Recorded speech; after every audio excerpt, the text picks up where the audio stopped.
আসসালামু আলাইকুম। আমি হোসেন জাহিদ।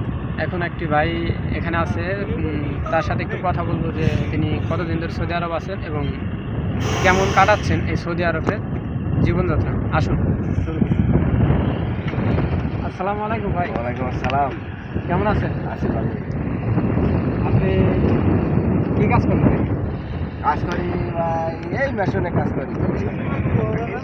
সৌদি আরবে আপনি কতদিন ধরে ভাই? সৌদি আরবে আইছি 2 বছর, মানে 4 বছর হয়ে গেছে। কীরকম লাগে আপনার সৌদি আরব? ওদের মোটামুটি আলহামদুলিল্লাহ। আপনি এর আগে কোনো দেশে কি ছিলেন?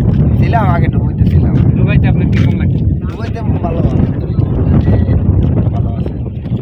মানে দুবাই এবং সৌদি আরবের মাঝে আপনাকে কোনটা, মানে কোন দেশকে আপনাকে ভালো মনে হচ্ছে? দুবাই সৌদি আরব হইছে একটা হচ্ছে আল্লাহর কাছে এই কারণে এইটা হইলে ভালো। কিন্তু সৌদি আরবে দালাল, বাটপার, সিটার, বন্ড এগুলো বেশি। এগুলো সমস্যা। কিন্তু দুবাইতে এইগুলো নাই। দুবাইতে বাটপার, সিটার খুব নাই বললেই চলে। কিন্তু সৌদি আরবে বাটপার, সিটার, দালালের সংখ্যাটা বেশি সবচেয়ে। দুবাইতে মানে আকামার মেয়াদ 2 বছর, আগে ছিল 3 বছর। মানে আকামার খরচটা কিরকম হয়? দুবাইতে বেশি না সৌদি আরবে বেশি? না, সৌদি আরবে বেশি, দুবাইতে খুব কম। এবং দুবাইতে আকামা বেশি, এগুলো কপিলে বানাই দেয়। যে দুবাইয়ের কপিল আছে আরবাব, এই বানাই দেয় এবং এর আন্ডারেই কাজ করে। কোনো সিটারি বাটপারি তেমন হয় না। কিন্তু সৌদি আরবে বেশিরভাগ সিটারি বাটপারি এবং বন্ড বেশিরভাগ। আপনি কি একবার প্রতারিত হয়েছেন?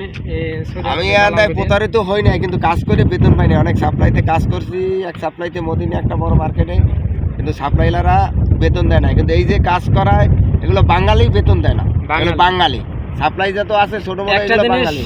মানে মানুষের সাথে চলাফেরা করে একটু বুঝলাম সবকিছুর মূলে বাঙালি যদি এইটার উপরে যদি আসে। এই সৌদি সরকার বা সৌদির হুকুমত যদি এই বাঙালি সাপ্লাই যারা আছে এটার উপরে একটু নজরদারি করতো, তাহলে দেখা গেছে বাংলাদেশের যত বাঙালি বাইরে আছে কাজবাজ করে তারা বেতনটা ঠিক মতন পাইত।